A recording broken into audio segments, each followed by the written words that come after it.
actuelle en Iran? Ah, là, on change complètement de sujet. Alors, c'est une bonne question parce que je n'ai pas eu l'occasion de m'exprimer sur la question de l'Iran. Alors, l'Iran, en fait, je vais dire un peu les mêmes choses que pour le Venezuela, en fait. Voilà. C'est-à-dire que, le régime iranien, il est ce qu'il est. Bon. C'est un régime, le régime des mollahs, etc. Bon, tout le monde connaît. Tout le monde connaît, mais tout le monde ne connaît pas forcément l'historique. C'est comme pour le Venezuela. Il se trouve, moi je ne suis jamais allé en Iran. Ce que je regrette, j'aimerais beaucoup aller en Iran, mais enfin bon, je pense que c'est peut-être pas le moment, parce que si on apprenait que j'allais en Iran, on dirait que j'ai les valises des mollahs maintenant. Ça serait le bouquet avec toutes les valoches que j'ai déjà dû cacher, celles de Poutine, de Xi Jinping, de Trump et je sais pas qui. Ça ferait beaucoup. Donc je ne suis jamais allé en Iran, j'espère bien y aller dans le courant de ma vie restante, mais ce que je sais de l'Iran, c'est la même chose en gros que l'histoire du Venezuela. C'est-à-dire qu'avant le régime des mollahs, avant le régime de la République islamiste, il y avait un pays qui était dirigé par une dynastie qui avait été en fait imposée par les Américains, la dynastie des Pahlavis, qui a eu que deux chats, deux empereurs d'Iran. Il y a eu Mohamed, je crois, Reza Pahlavi, et le deuxième, enfin son fils c'était Mohamed Reza Shah Pahlavi. Et le premier s'appelait Mohamed Pahlavi ou Reza Pahlavi, je me rappelle plus. Voilà, il y a eu une dynastie de deux personnes. Mais ces personnes, et notamment Mohamed Reza Shah Pahlavi, que l'on appelait le Shah d'Iran, a été placé en fait par les Américains et la CIA à la tête de l'Iran. L'Iran, il faut comprendre qu'il y a trois choses à savoir sur l'Iran. Hein. D'abord, c'est un pays qui a une civilisation extraordinaire. C'est quand même une des plus anciennes et des plus prestigieuses civilisations de la planète. Hein. Ça remonte à Persépolis, hein, ça remonte à la Grèce ancienne.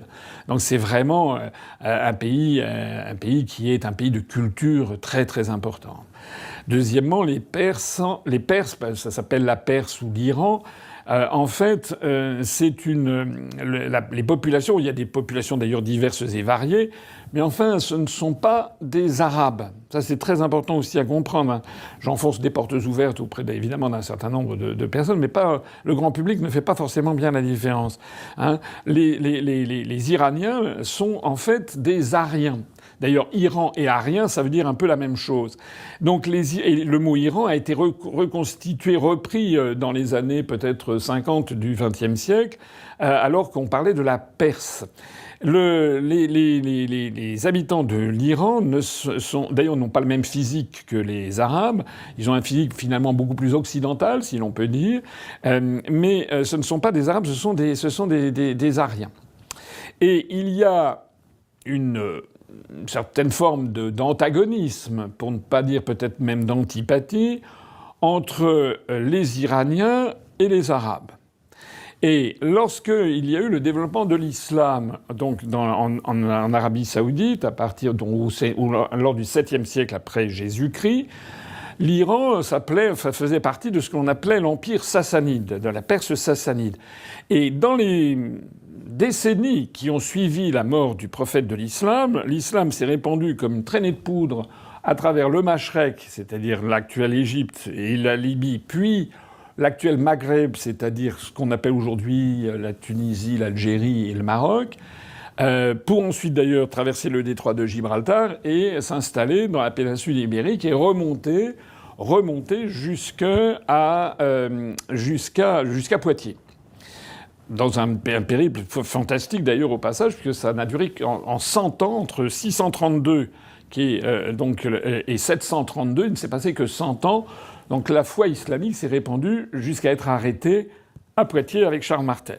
Mais de l'autre côté, ça s'est produit de la même façon, et notamment dans les toutes premières décennies après la mort du prophète, du temps de ses successeurs, qu'on appelle les califes, khalifa ça veut dire le successeur, eh bien, les musulmans ont conquis non seulement l'ensemble de la péninsule arabique, de la Palestine, de l'actuelle Syrie, de l'actuel Irak, mais sont remontés, ont envahi, ont abattu donc la Perse sassanide et sont arrivés jusqu'aux confins de la Chine, jusqu'actuellement le Xinjiang chinois, qui appartient maintenant à la Chine.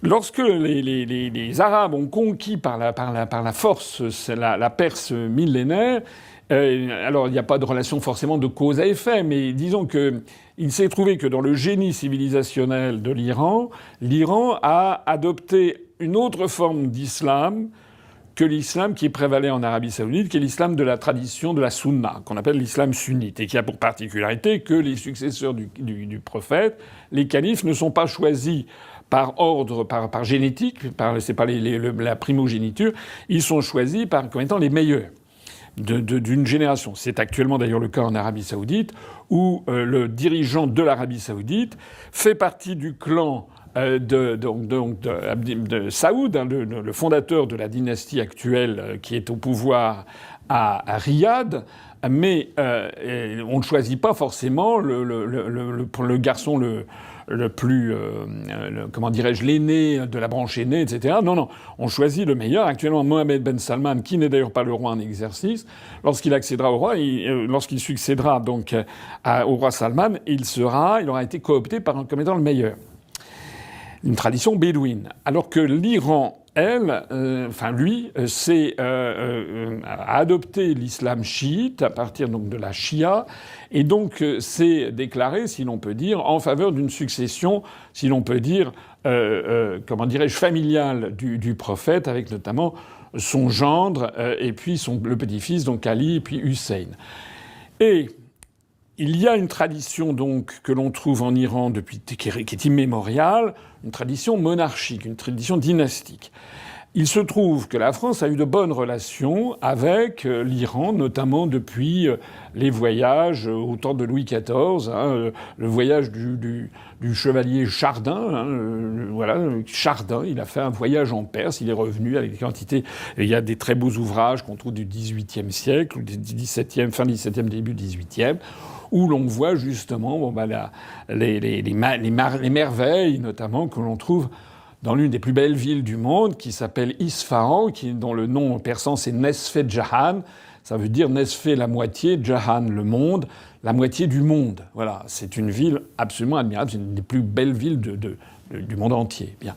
Et là, à partir de ce moment-là, c'est noué entre la France et les dynasties iraniennes une proximité qui ne s'est pas démentie jusqu'à récemment, en fait, disons jusqu'en 79. Voilà. Il y a eu la dynastie notamment des Qajars, qui a vécu au XIXe siècle. Le médecin personnel du Shah d'Iran, le Shah S-H-A-H, hein, qui est ça veut dire le roi. Son titre Shahin Shah, ça veut dire le roi des rois. On appelle ça l'empereur. De la dynastie Qajar, son médecin, c'est au XIXe siècle, il prenait toujours un médecin français. Et la cour de Téhéran avait pris l'habitude de parler le français.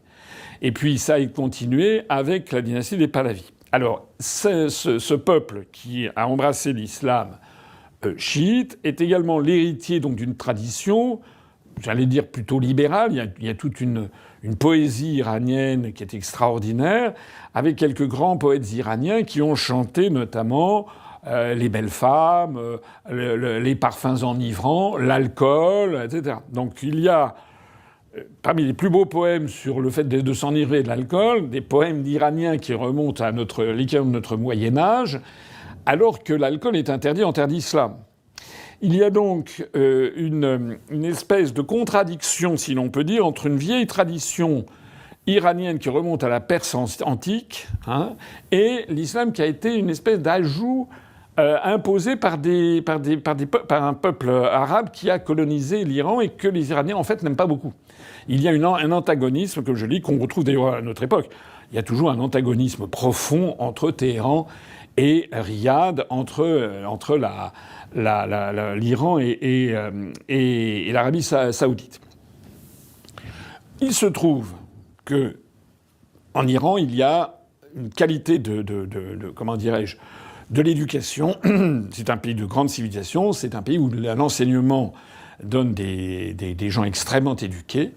C'est vraiment un peuple qui vénère d'une certaine façon l'éducation, les belles lettres, mais aussi la science, etc. Et aujourd'hui, par exemple, les femmes iraniennes dont on parle beaucoup dans la presse ces jours-ci, elles doivent en effet porter un voile islamique, c'est obligatoire par la loi, mais il n'en demeure pas moins qu'il y a des centaines de milliers de femmes iraniennes qui sont très éduquées, qui font des études de lettres, des études scientifiques, etc. Rien à voir avec la femme saoudienne. C'est-à-dire que les gens qui actuellement versent des larmes sur les femmes iraniennes, le sort des femmes iraniennes est sans commune mesure bien plus favorable, beaucoup plus proche du standard occidental que le sort d'une femme saoudienne ou d'une femme qui est née, je sais pas, au Yémen, pour ne pas dire des femmes qui sont dans la bande de Gaza et qui sont bombardées régulièrement et qui voient avec les dizaines de milliers de morts qu'il y a encore eu à Gaza. Donc je dis ça en préambule parce que je veux bien qu'on s'apitoie sur le sort de tout le monde, mais il faut toujours bien garder les perspectives. Voilà, qui fait quoi, qui est quoi, etc. Comme les Iraniens sont statistiquement assez éduqués et assez érudits, il s'est développé en Iran une tradition athée. Voilà, de gens qui ne sont pas du tout musulmans, qui refusent même toute. Voilà. Alors il y a eu d'autres. Vous savez que l'Iran est également célèbre pour avoir été le berceau du zoroastrisme, avec le culte du feu, avec le dieu Ahura Mazda. Et donc il y a une petite minorité qui est zoroastrienne. Il y a aussi les Bahaïs. C'est encore une autre religion. Il y a d'autres religions quand même que l'islam en Iran. Mais il faut savoir qu'il y a une partie significative des Iraniens qui n'est pas musulmane. Et ceci est tellement vrai qu'il s'est développé en Iran, qui est un pays quand même qui était frontalier de l'Union soviétique, lorsque l'Azerbaïdjan, par exemple, était une république socialiste appartenant à l'URSS. L'Iran est frontalier de l'Azerbaïdjan. Et il s'est développé un parti communiste très fort en Iran, très puissant, avec les moudjahidines du peuple, avec des gens qui étaient... Il y a une gauche iranienne importante, avec des véritables intellectuels de gauche qu'il y a en Iran. Alors, il s'est passé quoi? Mais il s'est passé, vous le savez, c'est que dans les années 50, il y a un responsable qui est arrivé au pouvoir en Iran, qui avait été le représentant du peuple iranien, qui s'appelait Mossadegh, et qui était plutôt un homme de gauche, si l'on peut dire, et qui a commencé à vouloir nationaliser le pétrole iranien et chasser là-dedans les intérêts de qui? De l'oncle Sam, voilà. Donc il a nationalisé le pétrole iranien pour le plus grand bénéfice des Iraniens. On peut dire, sans trop d'exagération, que Mossadegh en Iran est un peu l'équivalent de Chavez au Venezuela. C'est-à-dire des leaders nationalistes de pays du tiers-monde qui ont voulu reprendre les ressources naturelles, et notamment le pétrole, dans un cas comme dans l'autre d'ailleurs, du peuple vénézuélien, du peuple iranien. Bien. Et vous savez ce qui s'est passé, c'est que les Américains ne l'ont pas entendu de cette oreille et qu'en 1953, je crois, ils ont chassé Mossadegh du pouvoir par un coup d'État fomenté par la CIA, exactement comme en ce moment, les Américains sont en train de chasser Maduro du pouvoir à Caracas pour y placer quelqu'un qui va être soumis.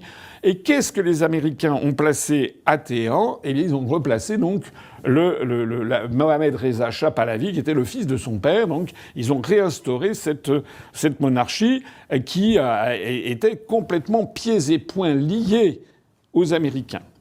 Il faut y ajouter autre chose, c'est que, alors évidemment, vu de Paris, Mohammad Reza Shah Pahlavi parlait un français absolument impeccable.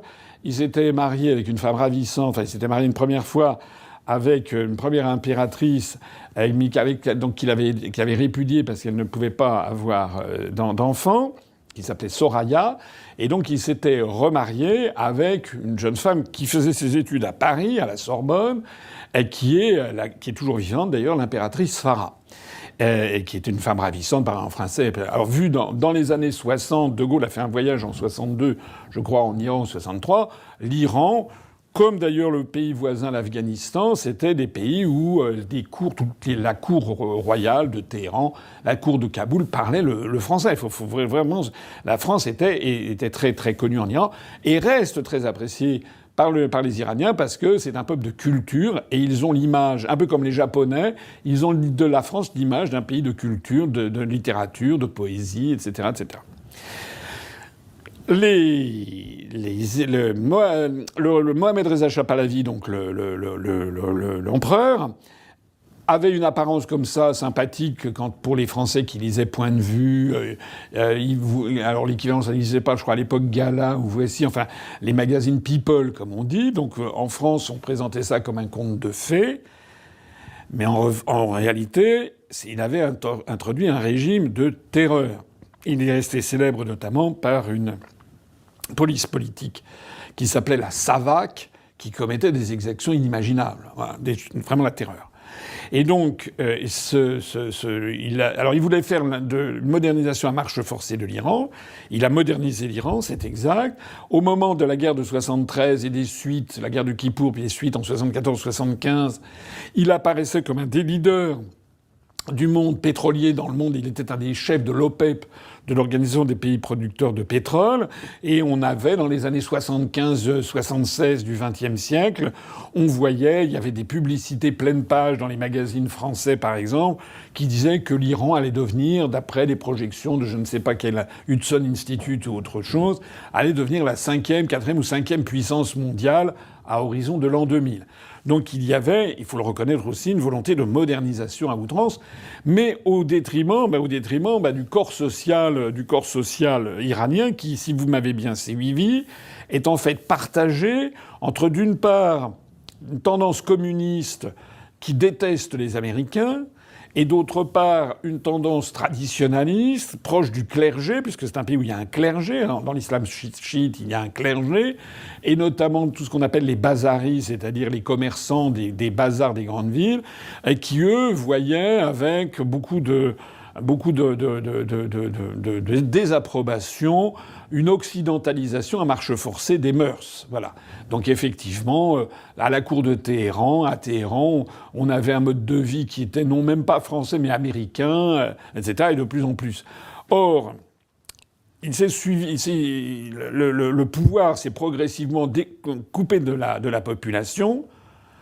Avec, il y avait un taux de chômage, inflation, les suites dans les années 70-75, il y a eu des ratés au développement, et petit à petit, le Shah d'Iran, qui gouvernait directement son pays, a accentué la répression. Voilà. Et tout ceci a donc débouché sur, alors dès les années 60, je crois, il y avait un leader du clergé qui s'appelait donc l'ayatollah Khomeini, qui a été chassé de l'Iran. Certains dans l'entourage de Mohammad Reza Shah Pahlavi avaient conseillé d'ailleurs de le zigouiller, ce qui n'a pas été le cas. Il l'a chassé et donc il a été reçu en France, dans une ville qui est restée célèbre dans les Yvelines, à Naufle-le-Château, enfin restée célèbre pour cette raison, c'est que sous Giscard, notamment, il y avait le leader qui appelait à la révolution musulmane en Iran. En fait, il avait table ouverte, il était en France, dans les Yvelines, il faisait des cassettes qui étaient ensuite diffusées. Tout ceci a mené à petit une révolution. Alors, probablement que les Soviétiques ont dû mettre de l'huile sur le feu par derrière. Et on se trouvait à une époque, en les années 77, 78, 79, on se trouvait à une époque d'affaiblissement du pouvoir à Washington avec le président James Earl Carter, appelé Jimmy pour les intimes, Jimmy Carter, qui était un baptiste de Géorgie, qui était démocrate et qui répugnait à utiliser la manière forte. Voilà. Et donc qui a laissé petit à petit se dérouler, et ça a débouché sur une révolution qui a eu lieu en 79 en plusieurs coups, puisque dans un premier temps, donc le Shah était obligé de partir en janvier 79. Les Américains ont essayé de soutenir Shapour Bakhtiar, qui était l'un de ses opposants, mais un opposant libéral, plutôt pro-occidental. Ça a été balayé en quelques semaines. Et puis il y avait également le leader de la gauche qui a été lui aussi balayé au profit du triomphe de la révolution islamique qui était portée par la majorité de la population. Ensuite, il s'est passé quoi ? Il s'est passé que c'est un pays qui est devenu donc sous le régime des mollahs, et dont je dirais la même chose aujourd'hui, je ne crois pas me tromper, que ce que j'ai dit sur le régime de Maduro. C'est-à-dire que Maduro n'a pas eu la poigne, n'a pas le charisme, n'a pas la finesse, n'a pas l'intelligence de Chavez. Et puis il a été confronté à des politiques de sanctions des États-Unis qui fait que le niveau de vie des Vénézuéliens n'a pas arrêté de dégringoler. Et Maduro a répondu à ça par la répression, ce qui fait que la popularité de Maduro a beaucoup baissé. C'est absolument incontestable, je l'ai déjà dit, depuis l'affaire du Venezuela. La même chose s'est produite avec les mêmes effets, d'ailleurs, en Iran, puisque les Américains puis les Occidentaux ont pris des sanctions contre l'Iran avec comme pierre d'achoppement le programme nucléaire mené par le gouvernement de Téhéran. Les Iraniens, le gouvernement de Téhéran dit nous avons besoin d'avoir de l'énergie nucléaire, d'avoir des centrales nucléaires. Vous n'avez pas le droit de nous en empêcher. Et les Occidentaux menés par Israël, expliquant que c'est pas du tout l'objectif n'est pas d'avoir un programme électronucléaire, mais l'objectif est de se construire une bombe atomique et donc d'avoir suffisamment de plutonium, de fabriquer ça avec des centrales, des centrifugeuses, et que c'est ça l'objectif, avec comme arrière-plan d'avoir ensuite une bombe thermonucléaire. Bien. À quoi d'ailleurs Jacques Chirac avait expliqué un jour, tout le monde lui avait volé dans les plumes, mais il avait dit dans la mesure où Israël a lui-même des bombes atomiques, et alors, ça serait un équilibre de la terreur. Bon, qu'est-ce qu'il n'avait pas dit là? Aussitôt, toute la presse lui est tombée dessus. Donc, le monde occidental part du principe qu'il doit y avoir des sanctions de plus en plus sévères contre l'Iran, qui n'a pas le droit ou alors qui a le droit de se faire un programme électronucléaire, mais sous la surveillance de l'Agence internationale de l'énergie atomique, etc., etc. Bien.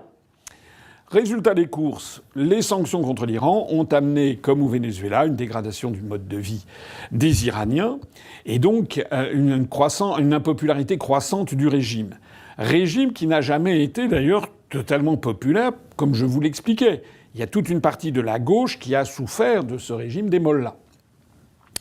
Et donc aujourd'hui, je suis pas un grand expert de l'Iran, mais ce que je crois savoir, c'est que le régime actuel, le régime des mollahs, comme on dit, celui de la République islamique, est un régime qui reste populaire dans une partie de la population, comme le régime de Chavez, le régime de Maduro.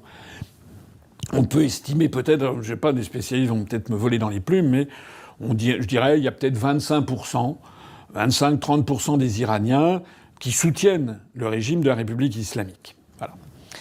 Ce qui me permet de dire que, alors l'ayatollah Khomeini, qui était à la tête de l'État, le guide suprême, est décédé maintenant, c'est son successeur qui s'appelle l'ayatollah Khamenei, il faut pas se tromper, qui est au pouvoir depuis de nombreuses années. Et il y a encore à peu près peut-être 25 à 30% des Iraniens qui le soutiennent et qui soutiennent le régime. Pareil au Venezuela, peut-être 30% qui soutiennent Maduro.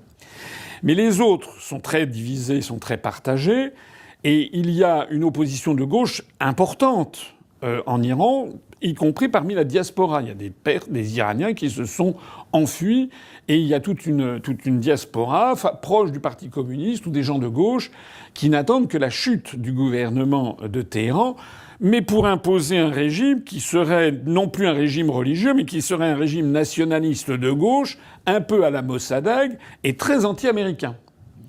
De telle sorte qu'actuellement, on voit à la télévision française et en télévision occidentale, on nous fait un narratif qui est coupé des réalités, puisqu'on nous dit que, en fait, celui que la population iranienne appellerait de ses vœux, c'est le fils de Mohamed Reza Shah Pahlavi qui est parti en 79. Du Shah qui avait été installé par la CIA, lequel Shah d'ailleurs avait été traité d'une façon d'ailleurs assez terrible par les Américains. Rappelez-vous cette fameuse phrase de Kissinger, d'Henry Kissinger, qui était secrétaire d'État de président Nixon, qui avait dit « Être l'ennemi des Américains est dangereux, être leur ami peut être fatal ». Voilà, parce que effectivement, les Américains se sont comportés avec leur marionnette qui était le Shah d'Iran d'une façon ignominieuse, comme ils l'ont fait avec le général Lon Nol au Cambodge, avec le président Nguyen Phan Thieu au Sud-Vietnam, etc. C'est-à-dire que lorsque le Shah s'est envolé dans son Boeing 707 de Téhéran en janvier 79, il était aux commandes, il est parti avec la Shah Banu, sa femme, et puis les enfants. Aucun pays au monde n'a voulu de lui. sauf Sadat en Égypte, qui était resté fidèle en amitié et qui lui a proposé de venir s'installer à Assouan. Il se trouve que probablement tout ceci avait miné le Shah d'Iran, parce qu'évidemment perdre le trône que lui avait légué son père en définitive, et donc le Shah était victime d'un cancer qui s'est propagé, donc il était rapidement en phase terminale. Mais enfin ceux qui vivaient à cette époque-là, hein, les gens qui actuellement ont plus de 60-65 ans, se rappellent cette horreur qui a été pour le Shah d'Iran, enfin une horreur. Un calvaire, c'est-à-dire qu'il a été en Égypte, et puis après ça, il y avait des menaces en Égypte de terroristes qui disaient on va tuer le Shah d'Iran. Il y avait la police de la Nouvelle République islamique qui était aux trousses du couple impérial parce qu'ils voulaient liquider le Shah et la Shah Banu. Donc le président égyptien avait dit maintenant il faut partir, puis de toute façon on peut pas soigner votre cancer. Donc ils avaient essayé d'aller aux États-Unis. James Carter avait dit non, je ne veux pas de ce bonhomme-là. Enfin c'est incroyable. Finalement, ils avaient trouvé qu'à se réfugier au Panama, à Panama City, ça a été la fin du régime impérial iranien a été vraiment très très triste en fait pour eux. Mais c'était un régime qui s'était rendu odieux à une très grande partie de la population iranienne par ses exactions sans nombre. C'était un des régimes les plus sanguinaires qui soit, en fait, avec le nombre de personnes et qui étaient tombées sous les mains de la SAVAK. Et finalement, en phase terminale, par humanité, les Américains ont laissé venir le Shah d'Iran, qui, sauf erreur de ma part, je crois, est mort dans un hôpital à New York. Et il a été ensuite, me semble-t-il, enterré à Aswan en Égypte. Sa femme vit toujours. Elle partage sa vie entre New York et Paris. Et ils ont des enfants, et notamment le fils aîné, c'est lui, donc, qui maintenant prétend succéder à son père. Mais on nous explique en France que les Iraniens voudraient de ce type-là, mais pas du tout. Si vous parlez à des Iraniens, vous verrez qu'il y a peut-être le soutien populaire pour excusez-moi l'expression un petit peu familière, mais se retaper la famille Pahlavi, il est très faible. Il doit être peut-être de 2-3% dans la population. Et il est tenu à bout de bras par la CIA, qui veulent refaire le bon vieux temps. Voilà. De telle sorte qu'aujourd'hui, si la République islamique s'effondre, si les Américains et les Occidentaux, et surtout Israël qui est derrière, puisque les Israéliens sont à la manœuvre pour imposer le fils du Shah, qui a d'ailleurs donné tous les actes d'allégeance à l'État d'Israël. Il est allé en Israël, il a rencontré Benjamin Netanyahou, il s'est prosterné, et devant le mur des lamentations. Donc, ce qui d'ailleurs, au passage, le rend encore plus odieux à une grande partie de la population iranienne. Hein. Donc en fait, l'actuel descendant de la lignée des Pahlavi, il y a peut-être, mais non, allez, soyons généreux, peut-être 5% de la population iranienne qui souhaite réellement son retour. Et si le régime islamique devait s'effondrer, il y a beaucoup plus à penser que ce serait plutôt la gauche qui serait là et qui est assez puissante, notamment dans les réseaux iraniens expatriés. Voilà, je crois, ce qui est une vision assez objective de la situation. Alors maintenant, il y a des événements, des manifestations en Iran. Qu'est-ce que je peux en dire ? Je sais que des gens vont me reprocher, on m'a déjà reproché d'être pro-Chavez ou pro-Maduro, ce qui n'est pas le cas. Là, les gens vont me reprocher d'être favorable à la République islamique, ce qui n'est pas le cas non plus. Mais ce que je dis, c'est que ce sont des peuples fiers, les Vénézuéliens comme les Iraniens, et une révolution qui est imposée par les États-Unis dans les deux cas, et en plus de ça par Israël en Iran, évidemment, c'est quelque chose qui met une grande partie de la population vent debout. De telle sorte que on a assisté en fait à une déstabilisation qui est en fait une révolution de couleur. Hein, tout le monde le sait. Faut être d'une naïveté ou d'une candeur incroyable pour croire que ce sont des événements spontanés. Si on reconstitue d'ailleurs le fil des événements, il est très clair. Benjamin Netanyahou, Premier ministre d'Israël, a été reçu par le président Trump dans sa villa de Mar-a-Lago en Floride le 30 décembre. Ils n'ont pas uniquement célébré le Nouvel An. Ils ont parlé évidemment des grands problèmes du monde. Et vous savez que beaucoup d'analystes pensent que l'intervention au Venezuela a été faite en parfaite concertation avec Netanyahou. D'ailleurs, Israël a soutenu tout de suite le kidnapping de Maduro par les Américains, puisque certains pensent que l'objectif poursuivi par Trump, c'est de s'assurer des réserves pétrolières de Venezuela au cas où il y aurait une guerre en Iran qui bloquerait le détroit d'Ormuz et qui mettrait à par terre l'ensemble du marché pétrolier mondial. Donc les États-Unis se seraient assurés ça. Mais si on comprend bien cette analyse, le deuxième volet, c'est justement une intervention en Iran. Et Israël n'a pas cessé de répéter que de toute façon, ils allaient réintervenir en Iran. Alors, il semble que probablement, je ne sais pas, peut-être que Trump a peut-être fait valoir que c'était quand même beaucoup d'intervenir en Iran, d'autant qu'il y a quand même les gens qui sont un peu lucides savent qu'une intervention terrestre en Iran, ça serait un carnage pour tout le monde, et à commencer par les Américains. Parce qu'il faut bien voir que les Iraniens, une très grande partie, pas tous, il faut être nuancé, c'est comme en France. Mais en France, tout le monde n'a pas le même avis. Mais ce qu'il faut bien comprendre, c'est que le régime des mollahs en Iran est plus populaire que le régime Macron en France. De même que le régime de Maduro est plus populaire au Venezuela que le régime Macron en France. C'est difficile de le faire pire, d'ailleurs, qu'en France. Et donc, en plus de ça, donc les Américains doivent hésiter à être à la fois présents au Venezuela. Ils ont en ligne de mire, le président Trump a en ligne de mire l'affaire du Groenland. Il parle de Cuba. Enfin, maintenant, ça part un peu dans tous les sens.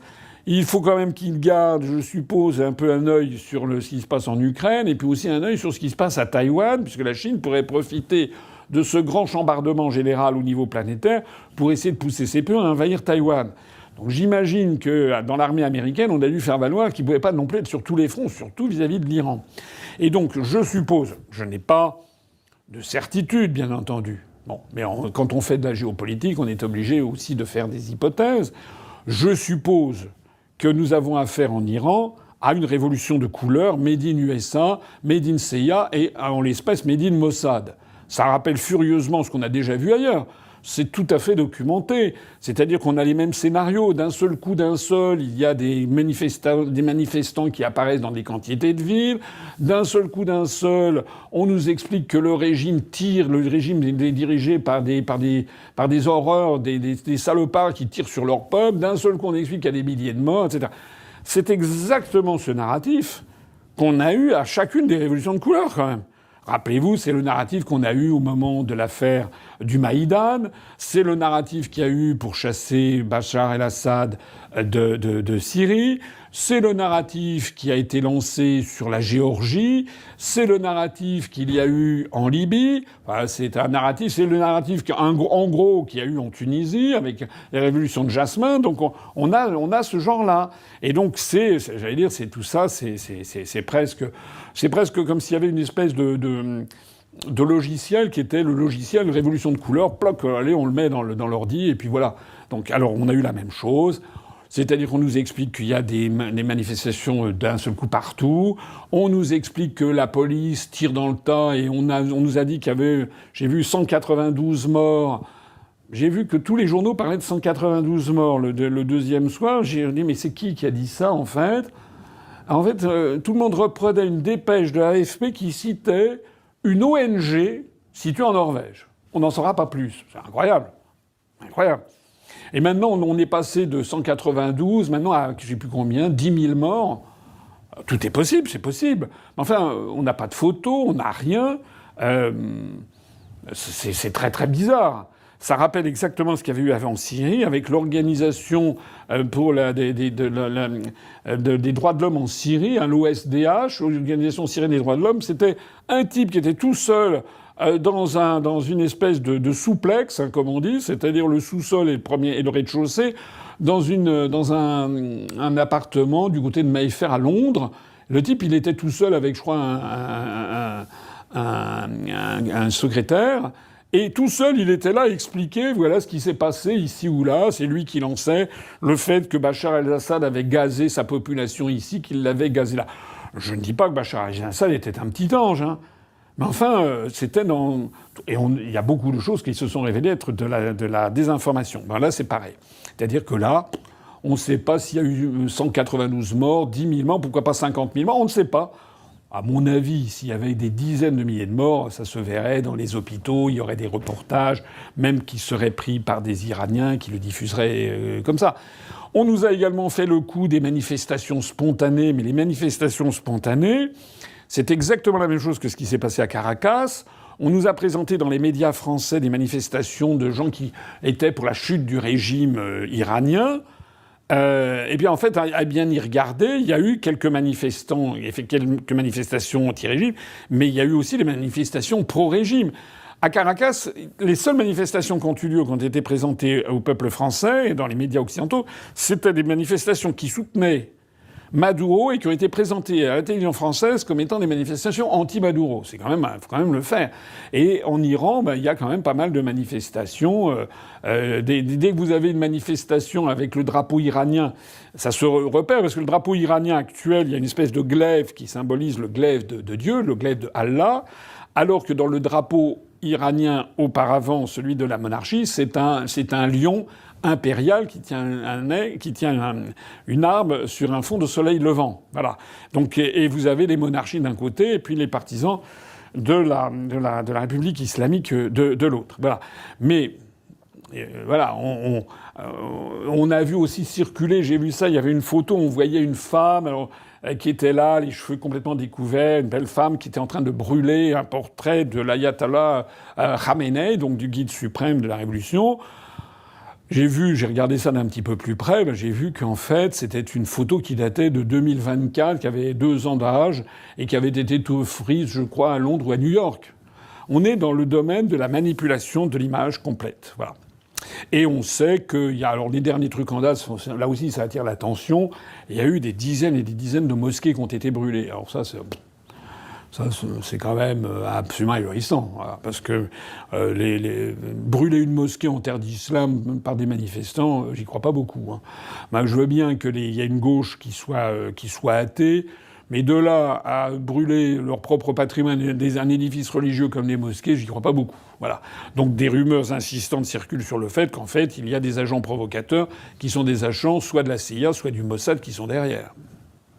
Alors, aux dernières nouvelles, les affaires sont en train de retomber parce qu'il se passe certainement des choses dans les coulisses. J'ai vu que le président Trump a dit qu'il allait bientôt arriver, bientôt intervenir. Enfin, si j'ai bien lu la presse, il a dit qu'il allait, puis rien ne se passe. J'ai cru comprendre aussi que la Chine, et probablement la Russie, mais en tout cas la Chine a fait savoir qu'elle ne laisserait pas déstabiliser la République islamique. Parce que vu de Pékin comme vu de Moscou, là, on se rapproche de plus en plus du cœur du problème, hein, c'est-à-dire on est aux confins de la Russie et de la Chine avec l'Iran. Hein, et donc, il est probable, peut-être, que le président Xi Jinping a fait savoir au président Trump qu'il fallait arrêter les frais, parce que sinon, il allait y avoir une véritable réponse de la Chine. J'ai déjà eu l'occasion de dire quelle pourrait être cette réponse. Ça pourrait déjà être une réponse en matière économique, par exemple en arrêtant tout de suite les livraisons de terres rares à l'industrie américaine. Terres rares dont on a besoin pour tous les produits contemporains les plus sophistiqués, que ce soit les téléphones portables, mais les batteries de voitures, toute l'électronique embarquée pour les matériels militaires, etc., etc. Voilà. Et donc, n'oubliez jamais que Trump a été obligé à caler. Au moment de l'augmentation des droits de douane sur la Chine, il a calé. Il a été obligé de revenir. Il avait dit qu'il monterait des droits de douane jusqu'à 450%. Et il a été obligé d'en rabattre parce que la Chine a désormais une véritable puissance. Voilà. Alors voilà ce que je pouvais dire sur l'Iran. Maintenant, bon, le fait, certains vont dire oui, vous êtes désintéressé du sort des femmes iraniennes. Non, je ne m'en désintéresse pas, mais j'allais dire, c'est pas notre problème. Il faut aussi que les Français et le monde occidental arrêtent de considérer systématiquement que c'est à nous de dire aux autres pays du monde comment ils doivent agir. J'ai dit que la société iranienne, elle est déjà très divisée. Mais on va voir ce qui va ressortir de ça. Si, comme je le pense, le régime des mollahs n'est soutenu que par 25 ou 28% de la population, je dis ça parce que j'avais cru voir des sondages qui avaient été effectués par des organismes occidentaux il y a 2-3 années qui disaient un peu ça, quoi. C'est-à-dire que le régime des mollahs, c'est pas un régime qui repose sur rien, mais il repose sur 30%. Voilà. Donc c'est un régime qui est quand même plutôt minoritaire, avec une opposition morcelée, comme je l'ai dit. Mais c'est à eux de régler leurs problèmes. Et puis fondamentalement, il y a toujours la menace du 2 poids 2 mesures. Je l'ai dit tout à l'heure. Bon, c'est dommage, effectivement, certains pensent que les femmes iraniennes, si elles ont envie de ne pas porter de voile, elles devraient pouvoir ne pas en porter. Soit dit en passant d'ailleurs, d'après tout ce que j'ai pu lire sur l'Iran au cours des dernières années, le régime s'était quand même plutôt assoupli. Voilà. C'est-à-dire que bon, il y avait quand même des femmes qui avaient un voile, mais un petit peu le voile se transformait un peu comme le sari à l'indienne, avec une espèce de très ample, un coup de vent pouvait dénuder la tête. Je ne dis pas que c'est bien, je ne dis pas que c'est mal. Je dis que ce n'est pas à moi d'en juger de toute façon.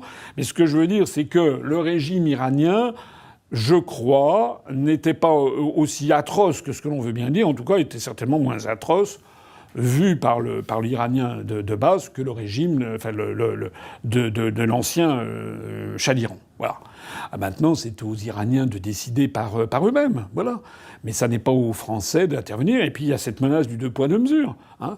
Pourquoi faudrait-il intervenir en Iran alors qu'il y a des pays où voilà, tout le monde pense effectivement au carnage qui a eu lieu à Gaza? Alors là, on n'en parle pas. Tout le monde pense au fait que des femmes dans les pays qui sont sous tutelle américaine, le Bahreïn par exemple, où des simples manifestants ont été condamnés à la prison à vie pour avoir manifesté contre le roi du Bahreïn. Mais au Qatar, c'est pas mieux. En Arabie Saoudite, le sort des femmes, même si Mohamed Ben Salman a amélioré le sort des femmes saoudiennes, ça reste quand même des femmes qui... Enfin, c'est une dictature théologique et rigoriste. Pourquoi est-ce qu'on n'en parle jamais? Parce que ce sont des alliés des Américains, bien sûr, c'est aussi simple que ça. Voilà, vous avez mon point de vue sur l'Iran. J'avais entendu dire, est-ce peut-être à vérifier, que l'obligation du port du voile avait été abolie, je ne sais pas, peut-être dans certaines régions, je ne sais pas. Je ne crois pas, mais non, je ne crois pas. Mais il y a eu des assouplissements qui ont été, je crois, apportés. Oui. Enfin, moi, je ne suis pas là le porte-parole de la République islamique. Hein. Encore une fois, moi, je suis là pour porter la parole du peuple français et le bien-être du peuple français. Voilà. Parce que l'Iran, que l'on ne se méprenne pas, l'Iran est un pays qui a commis des attentats, notamment dans le cadre du contentieux Eurodif en France. Hein. Il y a eu un certain nombre de morts qui ont eu lieu en France, notamment, je crois que c'était l'attentat de la FNAC de la rue de Rennes, etc. C'était l'Iran, on remonte, c'était il y a longtemps quand même, hein. C'était dans les années 70, parce qu'il y avait un contentieux. La France, du temps de Chirac, lorsque Chirac était Premier ministre, avait vendu justement la fabrication pour faire des réacteurs nucléaires à l'Iran. Et puis Israël était passé par là, et puis Israël avait bombardé le réacteur aux Irak, etc. Enfin, je vous renvoie à toute cette histoire. Et il y avait eu une parole non tenue par le gouvernement français qui avait valu des attentats. C'est-à-dire que moi, je dis quelque chose qui est vraiment important. C'est que quand on se mêle des affaires des autres, on risque d'avoir des retours sous forme de terrorisme. Hein. C'est l'arme du faible au fort. C'est-à-dire que si la France commence à mettre son grain de sel sur ce qui se passe en Iran, sur ce qui se passe en Ukraine, sur ce qui se passe en Russie, sur ce qui se passe ici, sur ce qui se passe là, au Venezuela et autres, il faut bien voir qu'à chaque fois, on met en jeu, on met en péril le peuple français, des entreprises françaises, etc. Donc il faut en revenir aux idéaux de la Charte des Nations Unies qui ont été complètement piétinés. C'est la non-ingérence dans les affaires intérieures des autres États. Et je terminerai mon propos parce qu'aux dernières nouvelles, il semble quand même que les manifestations soient sur en fait le reculoir et que les Américains se soient rendus compte que comme au Venezuela, le simple fait que les Iraniens savent que derrière, il y a des États-Unis et Israël, ils font bloc, ils renforcent le régime qu'ils prétendaient combattre. Hein. C'est le même phénomène qu'au Venezuela. On l'a vu 50 000 fois, cette affaire. Bien, merci. Nous allons retourner en France.